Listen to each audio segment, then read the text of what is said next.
দ্বিতীয় বল দুর্দান্ত ডেলিভারি, কিন্তু ব্যাটসম্যান এবং আম্পায়ার কিন্তু দুহাত প্রশস্ত করে জানিয়ে দিলেন ওয়াইড। অতিরিক্ত কাছ থেকে আরেকটি রান দলীয় সংগ্রহের যোগ হলো 18। 1 উইকেট হারিয়ে মাঠ ময়দান। পরের বল অসাধারণ ডেলিভারি, ব্যাটসম্যান কিন্তু বুঝতে পারেননি, বল চলে গেল সরাসরি। অসাধারণ রকেট গতিতে তিনি কিন্তু বলটি ছুড়ে থাকেন। জ্বলন্ত বিকেলে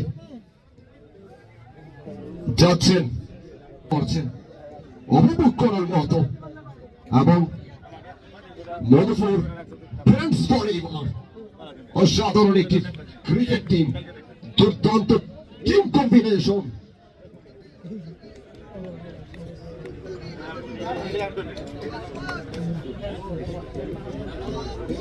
আবার কিন্তু অসাধারণ ডেলিভারি, যে অবিস্মরণীয় একটি ক্রিকেট টুর্নামেন্ট। ইতিপূর্বে কিন্তু এই ধরনের টুর্নামেন্ট মধুপুরে আমরা কখনোই দেখিনি। বলতে বলতে কিন্তু আরো একটি ডেলিভারি, অসাধারণ ভাবে ব্যাটসম্যান কিন্তু স্বাচ্ছন্দ্যে খেলতে পারছেন না, এবং থেকে অবশ্যই কোন রান নয়, ডট বল। মধুপুর উপজেলার ভিতরেই কিন্তু রক্তিপাড়া, এবং দুটি দল অত্যন্ত শক্তিশালী, দুর্দান্ত ক্রিকেট খেলে থাকেন।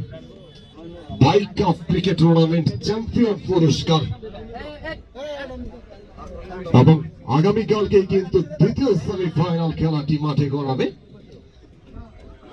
আরেকটি ডেলিভারি, রকেট সুমন রীতিমতো কিন্তু মিসাইল ছুটছেন তিনি।